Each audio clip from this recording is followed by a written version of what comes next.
Hai Novers, kembali lagi di channel Anomali, wadah di mana horor dan supernatural bertemu menjadi spiritual. Di video kali ini kami akan bercerita mengenai kisah klien kami yang membagongkan, di mana bapak berpotensi jampi anak sendiri. Kisah kali ini mengenai sepasang suami istri Shohar dan Zan, di mana mereka semua mengalami kejadian tersebut. Gimana kisahnya? Stay tune.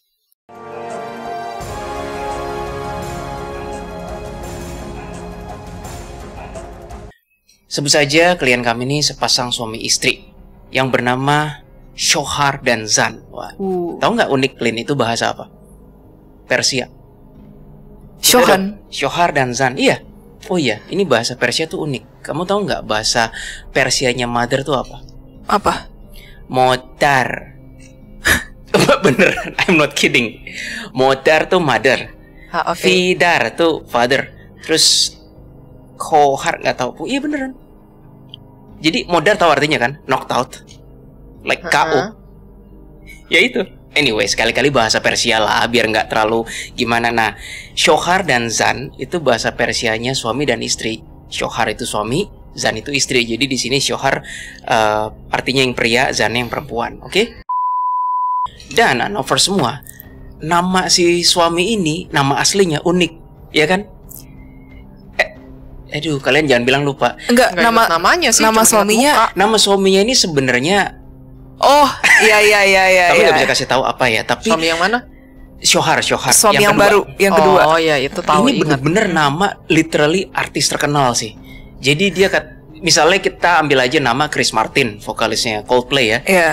Anggap saja nama aslinya si Shohar itu Chris Martin. Dia sampai di mana-mana di airport. Petugas airport bilang, come check this out man, you wanna see Chris Martin gitu kayak. You wanna see Asian Chris Martin? Iya, Asian gitu. Chris Martin gitu, kasihan sih. Emang lah. Anyway, penting nggak penting. Nah, Shohar dan Zan. Ini konsol kedua Shohar dan Zan. Pertama itu mereka ada, kami nggak pernah ceritain karena topiknya bukan itu yang kami bawakan. Ini konsol kedua.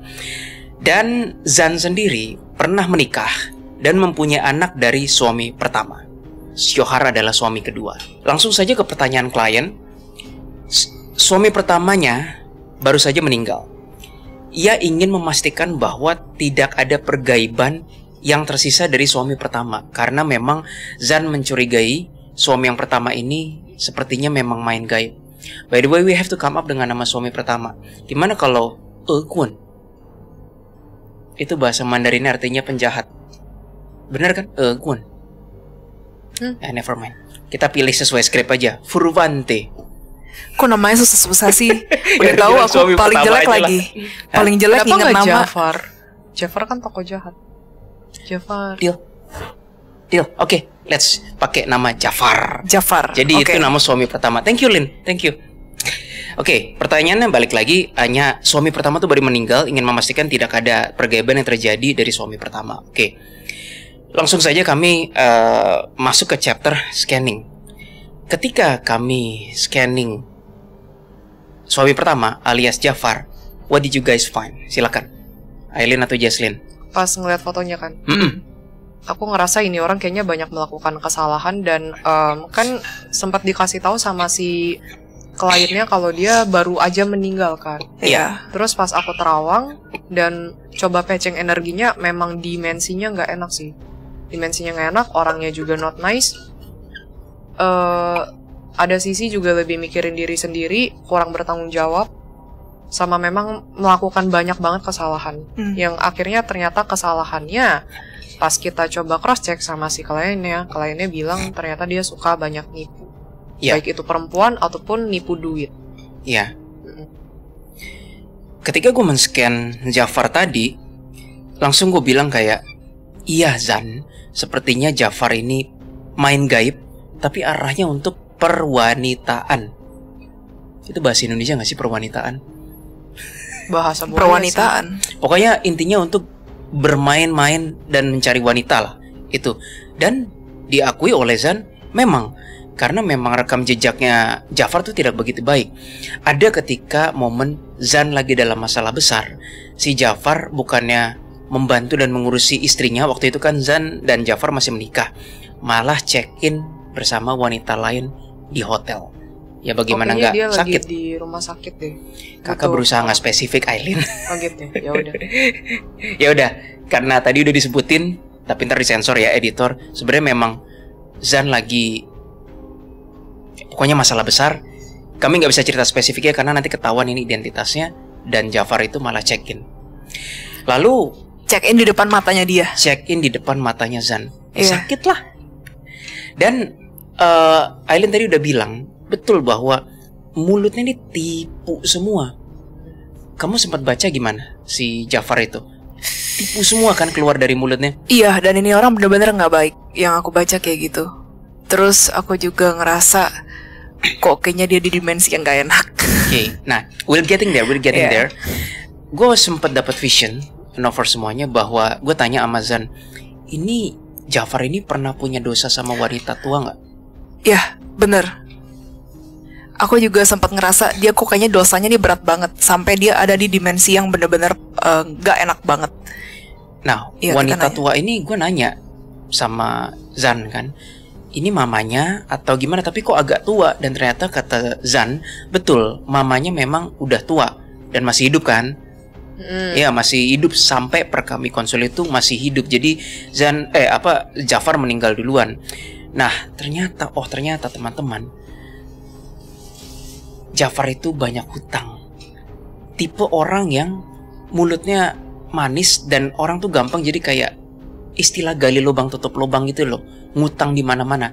Sekarang yang kasihan adalah ketika Jafar sudah meninggal, yang harus mewarisi utang piutang dan membayarnya adalah mamanya. Makanya mamanya stres, dan di situ gue ngerasa mungkin itu yang dimaksud vision gue, dosa terhadap wanita tua, terhadap ibunya sendiri. Wah itu kacau sih guys. Nah lanjut, bagaimana sih kondisi si Jafar ini begitu kami lihat fotonya? Wah fotonya sih terus terang menyeramkan ya guys ya. Kamu deh yang cerita. Ini foto dead body-nya. Ya, foto jenazahnya. Foto jenazahnya dalam keadaan matanya itu terbuka, tidak bisa menutup, sampai orang-orang di sekitar. Waktu Jafar meninggal, mereka panik karena nggak bisa nutup. Nggak bisa ditutup guys. Nggak bisa nutup. Terus orang mungkin bilang, oh apa mungkin karena mantan istrinya dan anaknya belum datang menengok dia ya, makanya dia nggak bisa tertutup matanya. Sampai ada cetusan orang-orang kayak gitu. Lalu akhirnya aku terawang. Lucu amat sih mereka kayak homo, lucu banget. Nggak apa-apa. Ya kan couple kan mereka. Iya, nggak lucu banget tadi kayak pacaran gitu. Couple. Iya, sorry.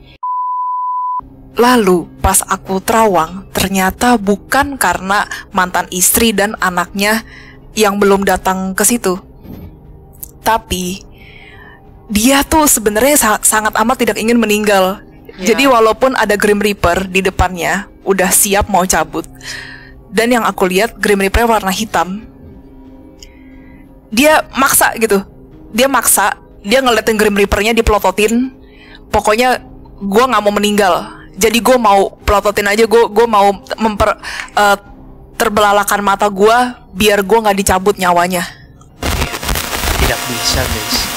Alhasil ya matanya tetap terbuka dan rohnya memang yang aku lihat dari kepala gitu sih keluarnya. Dicabutnya. Entah dari mata, entah dari kepala, ya pokoknya dari wajah gitulah.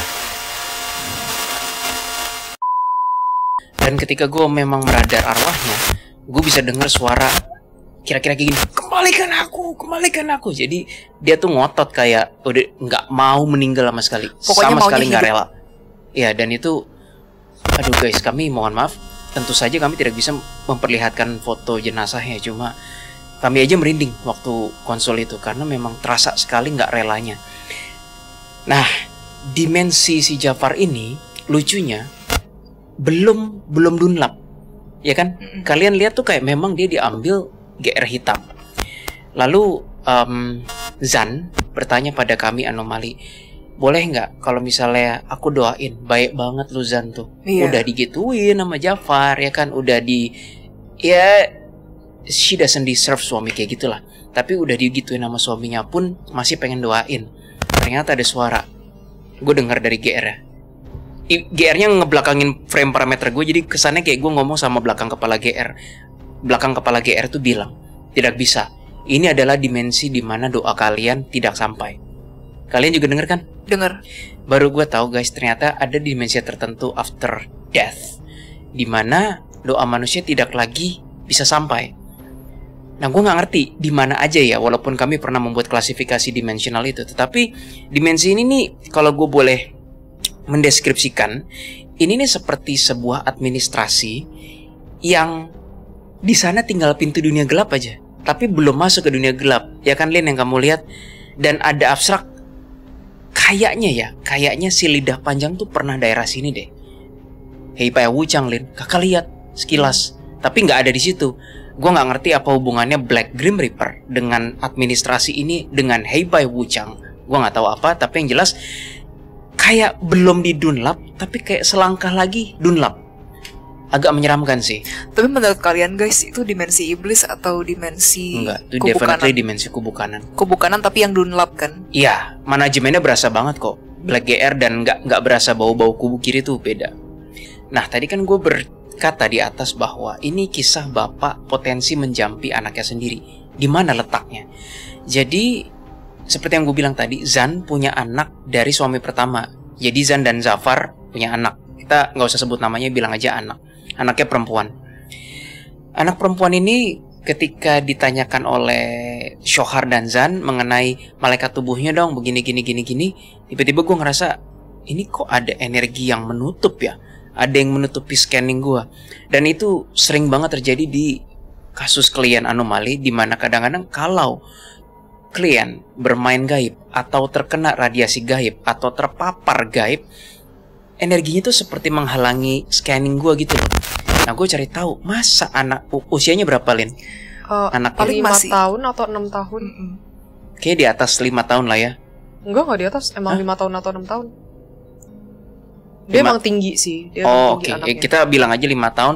Ya gue berpikir masa anak 5 tahun sudah terpapar gaib, nggak mungkin dia main kan.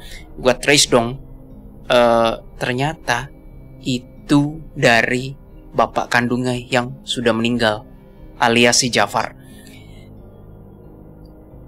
Gaibnya nih apa nih arahannya? Yang somplaknya, gaibnya nih arahannya kayak gimana ya Jess ya? Kayak bikin anaknya tuh jadi, gue juga belum meneliti karena udah meninggal kan si Jafar ya, gue nggak bisa memvalidasi kan.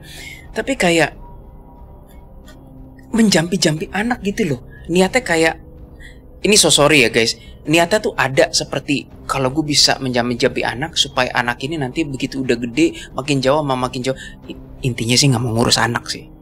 Dia nggak mau tanggung jawab. Intinya nggak mau tanggung jawab, dan dia mungkin main kedukun atau gimana. Dan selain dia untuk wanita, dan kata Zan memang dia playboy sih dan jago banget menarik perhatian para wanita. Dipakai juga untuk jampi-jampi anaknya sendiri. Kan bapak sableng guys. Tapi ya, kawil dulu.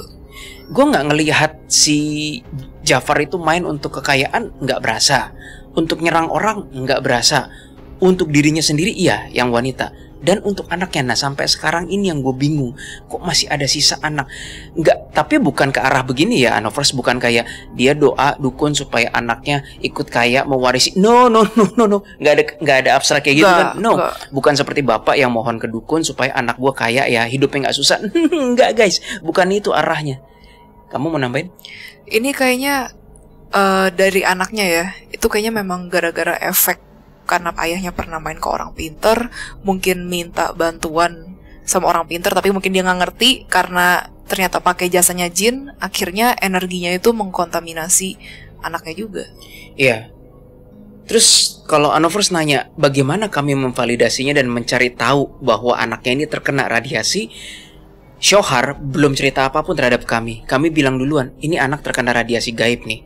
Tahu-tahu Shohar berkata, pantesan. Kenapa ya tiap malam kalau aku megang dahinya mendoakan anak, bereaksi gitu loh kayak tidurnya kayak nggak nyaman gitu sebentar. Aku nggak tempel dahinya, bereaksi juga. Kata Shohar, normally anak didoain pas lagi tidur terlelap ya diem aja. Iya sih, anak gue waktu itu gue doain juga diem aja sih. Dan gue ngeliat anak kecil didoain gitu, ya diam aja nggak bereaksi. Terus gue tanya sama Syohar, tiap kali nggak? Tiap kali. Kaget gue. Berarti tervalidasi sudah, ini ada jejak radiasi gaib nih. Nah lalu, tetapi layaknya anomali selalu bekerja dengan intuisi kubu kanan, kami tidak bisa memutus dan menghilangkan. Layaknya kami selalu bekerja dengan intuisi kubu kanan, kami tidak bisa memutus radiasi gaib tersebut. Gue bertanya pada alam, kok nggak bisa? Powernya nggak keluar semua. Nggak biasanya seperti ini. Biasanya gue langsung keluar dan mau online kek, mau jarak dekat kek, langsung bisa gue babat gitu loh. Ini nggak bisa. Ternyata ada message. Anaknya itu pun harus tumbuh besar dan belajar untuk defense dirinya. Ya kan?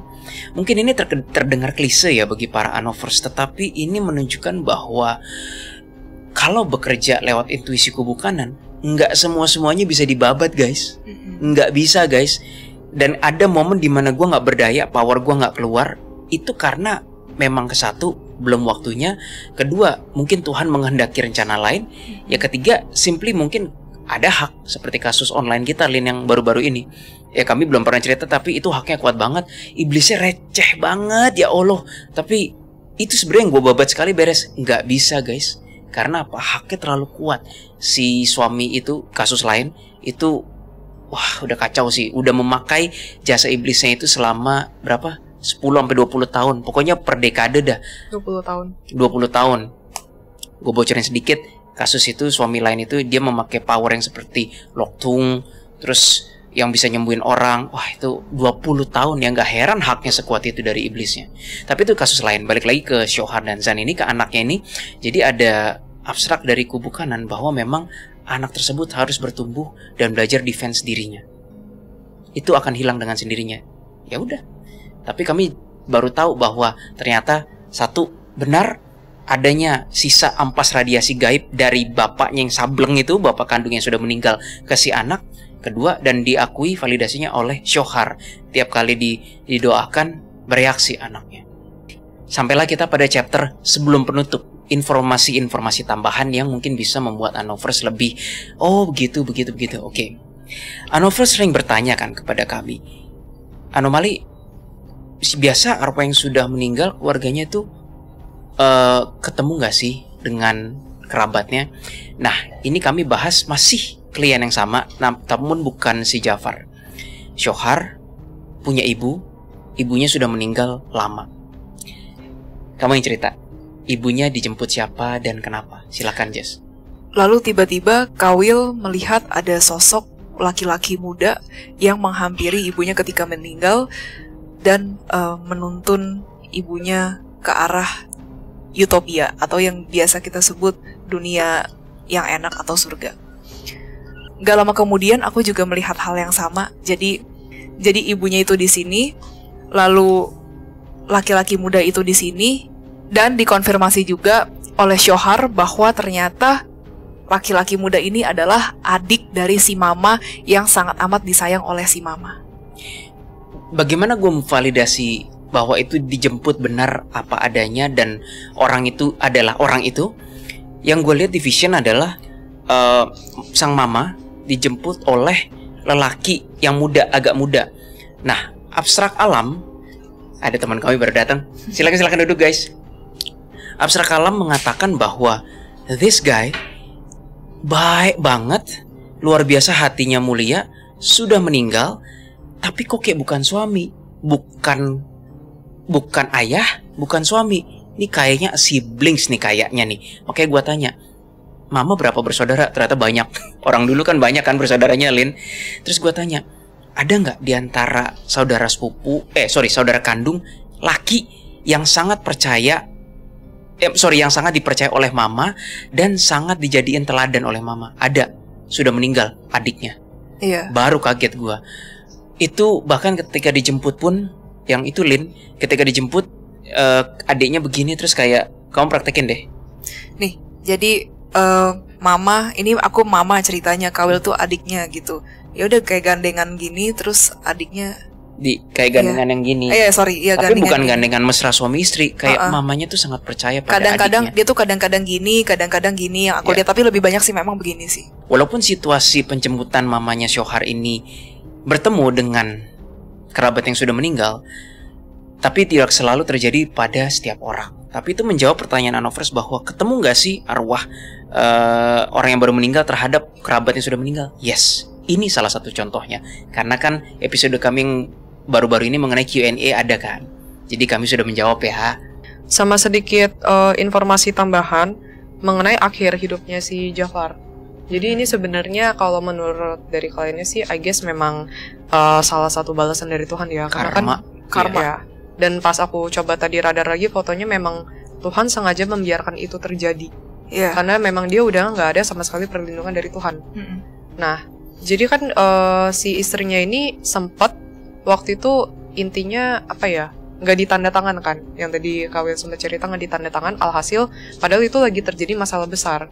Yang alhasil membuat istrinya benar-benar sakit hati, karena seorang suami kan harusnya bertanggung jawab dan menemani ketika istrinya sedang ada masalah, tapi ini ditinggal pergi lalu check-in dengan wanita lain. Terus kejadian si Jafar meninggal itu sebenarnya sedikit persis sih. Jadi si Jafar itu ceritanya dia sedang dikirim ke rumah sakit. Dia sempat menurut penuturan dari si kliennya sempat minum alkohol ya. Minum alkohol, terus ada kadar alkohol di dalam darah. Kita nggak tahu jelas intinya dia kenapa bisa perjalanan ke rumah sakit, either karena kecelakaan atau karena sakit, we never know. Tapi intinya perjalanannya itu kayak cepet banget loh meninggalnya. Dia sedang menuju ke hospital A, tapi ternyata hospital A itu nggak nerima karena full dan karena nggak ada yang bisa tanda tangan. Kejadiannya mirip kan dengan kejadian si Jafar ini memperlakukan si istri. Yeah. Nah akhirnya karena nggak bisa diterima sama pihak hospitalnya, dia harus pindah ke hospital lain yang ada di luar kota, dan perjalanannya itu cukup jauh. Akhirnya karena terlalu lama perjalanan, nggak mendapatkan pertolongan juga secepatnya, akhirnya ya udah meninggal di perjalanan. Iya, secepat itu sih prosesnya. Sama aku mau tambahin, dan di saat yang bersamaan ternyata Zan, ya, si mantan istri itu sedang berdoa di gereja. Kata-katanya Zan seperti ini. Ya Tuhan, ada satu orang yang belum aku maafkan sampai sekarang. Tapi aku sekarang sudah siap untuk memaafkan orang tersebut. Dan gak lama kemudian, ya waktunya mirip-mirip lah. Jafar meninggal dunia. Lalu Zan bertanya kepada kami bertiga, apakah sosok Jafar masih menghantui saya dan anak saya, atau menghampiri, atau dan lain-lain, karena kan saya tidak bisa melihat, kata Zan gitu. Tapi kami bertiga sih tidak mendapati seperti itu. Jawaban yang kamu utarakan itu dari pertanyaan tadi, nanti gue akan bahas lagi di kesimpulan. Tenang aja, itu resmi dari Black GR dan itu message buat kita semua. Very very important. Sebelum ke kesimpulan, ada informasi di chapter info tambahan. Sebenarnya Keris memberitahu pada Zan bahwa keburukan suami itu dan semua kejadian yang dialami itu sampai melahirkan anak yang sangat lucu dan baik merupakan jalan Tuhan, sehingga dia harus berpisah dengan cara yang, ya, cara kubukanan kita tidak pernah tahu ya. Itu merupakan jalan Tuhan, karena Zan mendapatkan Shohar sekarang yang gimana ya Lin ya, whole package. Zan sempat berpikir kan, udah umur 30-an, janda, udah punya anak, siapa yang mau? Ternyata masih ada yang menerimanya. Keren, whole package, menyayangi dengan sepenuh hati. Ya begitu. Itu karena itu karena sedikit tambahan aja. Itu karena si Zannya sendiri juga that time kan memang udah kepepet. Situasi udah chaos di rumah tangga, tapi nggak punya pilihan karena kan suaminya udah berkali-kali nyakitin juga kan. Akhirnya akhirnya memutuskan untuk bercerai. That time memang dia nggak punya pegangan apa-apa, bahkan pekerjaan juga belum kan katanya. Tapi dia percaya, katanya, yang aku suka banget kata-katanya dari dia, tapi aku percaya Tuhan pasti bakal kasih jalan. Dan ternyata akhirnya dia dikasih jalan dan ketemu sama suaminya kedua. Betul. I mean, kalau di masyarakat ya teman-teman, secara statistik yang gua tahu, kalau janda udah punya anak, laki cenderung nggak mau. Ini masyarakat ya. Tetapi tidak sebaliknya. Ketika duda sudah punya anak, masih banyak wanita yang tetap mau gitu loh. Terlepas itu janda atau bukan ya, Lin ya. That's what I know. Yeah, that's what I know. Nah, gue bisa aja salah guys, tapi dari cerita-cerita orang, sepertinya itu yang terjadi. Tapi yang aku lihat ya guys, Shohar ini dia bener-bener sayang banget sama anaknya. Siapa nama anaknya? Nggak ada, belum, kita nggak bilang. Bahkan anaknya sampai bilang, "Mah, kayaknya aku anak papa deh. Kayaknya aku bukan anak mama deh. Soalnya aku tuh sama papa deket banget. Sesayang itu aku sama papa, dan papa tuh sesayang itu sama aku." Jadi bener-bener Shohar tidak memandang bulu anak ini tuh anak kandung saya atau bukan. Tapi sebaliknya dia malah benar-benar mencintai anaknya dengan sepenuh hati. Dan kami menyaksikannya sih 2 kali konsul. Bukan cuma gimmick, bukan cuma kayak lip service, namun perbuatan dan energinya kami scan. Memang betul, Shohar mencintai dan menyayangi anak tirinya dengan sepenuh hati.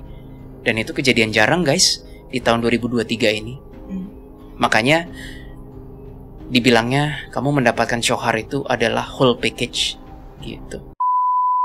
Sampailah kita ke chapter kesimpulan. Tadi seperti yang gue bilang, Jesslyn menyinggung sesuatu mengenai ikhlas gak ikhlas, dan jangan kepikiran kan Zan supaya doa memaafkan. Ini message resmi dari Black GR. Intinya seperti ini. Semakin ikhlas seseorang terhadap orang yang meninggal, maka semakin bebas ikatan dia terhadap radiasi energi mendiang. Gue ulang, semakin ikhlas seseorang terhadap orang yang meninggal, maka semakin bebas ikatan dia terhadap radiasi energi si mendiang. Kenapa sekali 2 kali Zan masih sempat bisa ngerasain energi dan arwahnya Jafar? Itu karena waktu itu mungkin dia kondisinya masih kacau dan belum ikhlas dan belum legowo. Itulah salah satu cara kerja Arbis. Ya gue gak tahu ya si Jafar tuh kategorinya Arbis atau apa. Gue gak mau karena udah dimensi kubu kanan. Yang 1 langkah lagi Dunlap, oke, I don't want to touch it. Tapi intinya DA, anomali, kadang terhubung dengan arwah-arwah itu tuh segampang itu energinya Karena apa? Ya karena dimensi sana tuh bermainnya tuh cepat sekali guys. Dimensi pikiran, dimensi energi tuh speednya tuh melampaui kilometer per second. Itu melampaui itu semua. Makanya secepat itu bermain dengan supernatural. Balik lagi ke konteks ini, kalau misalnya kita disakiti oleh seseorang dan seseorang itu ternyata meninggal, kita masih dendam terhadap orang yang udah meninggal sekalipun, dan orang yang meninggal pun juga dendam terhadap kita. Wah, itu PR problematik banget secara energi. Bisa yang masih hidup dihantui terus, sedangkan yang meninggal juga nggak bisa ngapa-ngapain. Jadi kayak situasi yang sangat tidak berketuhanan sih itu. Soalnya gini sih, kalau kita masih dendam tuh otomatis kita kadang-kadang masih mengingat gak sih, Lin? Situasi dendam. Kalau misalnya nih, kita masih dendam sama seseorang, otomatis tuh kita juga masih sering-sering ingat dia gak sih? Masih sering ingat, masih belum menerima. Nah, karena keseringan ingat, kenapa, Lin? Dan tergantung orangnya sih. Ada beberapa orang yang dendam itu ujung-ujungnya ngebales. Ya. Tapi in mind masih berputar terus tuh ya memori tentang dia pasti, gitu ya. Pasti. Dan karena seringnya terulang memori tentang orang yang kita dendamin, itu otomatis terkonek. Ya, dengan apalagi cepat. Betul. Apalagi notabene Jafar itu sudah berupa arwah yang kalau secara energi lebih gampang terkonek daripada Guys, daripada yang masih menjadi manusia. First, jangan anggap remeh berinteraksi dengan yang non fisikal. Gue mau koneksi sama Bow aja, walaupun di sini gue mesti ngeliat mata Bow, apa kabar? Apa? Itu fisikal. Ya Lin, jangan distracted sama Bow. Kamu mah gampang digodain sama Bow. Bow tadi kayak gitu. Senonoh. Enggak, Bow kayak gitu kok. Bertindak. Bow kayak gitu. Kalau misalkan bertindaknya nggak baik itu artinya bertindak tidak senonoh, bukan bertindak senonoh. Kalau bertindak senonoh berarti lu mengiyakan bahwa tindakan Bow adalah yang baik. Oh iya. Nah, maksudnya bertindak senonoh kan? Bertindak tidak senonoh. Ya, I don't know Ya, bertindak tidak senonoh. Pokoknya tindakan para buaya. Tuh kan jadi lupa kan tadi sampai mana sih? Buaya. Enggak, bukan itu Lin. Ya balik lagi koneksi. Apalagi kalau misalnya Bow udah pulang, gue aja mesti telepon dulu, WhatsApp dulu. Itu fisikal. Iya. Tapi kalau supernatural, aduh jangan anggap remeh guys. Dengan cepat kalian bisa terhubung. makanya kami di DA selalu mengatakan kan kayak be careful bermain dengan supernatural karena it's closer than you think dan it's easier than you think. Tapi tenang aja teman-teman, kalau begitu Anovers nanya, kalau misalnya anomali berkata segampang itu berinteraksi dan terkoneksi dengan supernatural, berarti kita segampang itu juga dong terkoneksi dengan Tuhan. Yes, itu jawabannya. Segampang itu. Hanya saja kita memilih untuk mendengarnya atau tidak.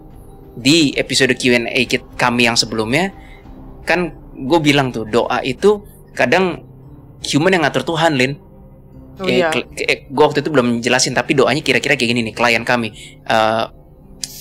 Kepercayaannya Konghucu, maaf ya, bukannya orang Konghucu berdoanya jelek, bukan. Tapi kebetulan dia doanya oknum lah gitu lah. Dia kayak begini, division, terus bilang gini, apalagi ya? Oh iya Tuhan, anak saya ini dewa, dia nggak tahu gimana ngomongnya, pokoknya dewa gini sih. Tolong lindungi anak dewa. Saya, ya harta saya gini, tapi sambil hiau gini, tolong ya istri saya jangan lupa. Anjir, Tuhan pesuruh atau apa men? Ada orang yang doa kayak gitu lah, yang kayak gitu nggak bisa terkoneksi lah dengan yang maha kuasa. Gue ulang quote gue di Q&A sebelumnya, kita yang adalah ciptaan datang ke Sang Pencipta, kita datang dengan 1001 masalah, berharap ke Sang Pencipta, tolong dong Tuhan, masalah gue 1001 gitu kan.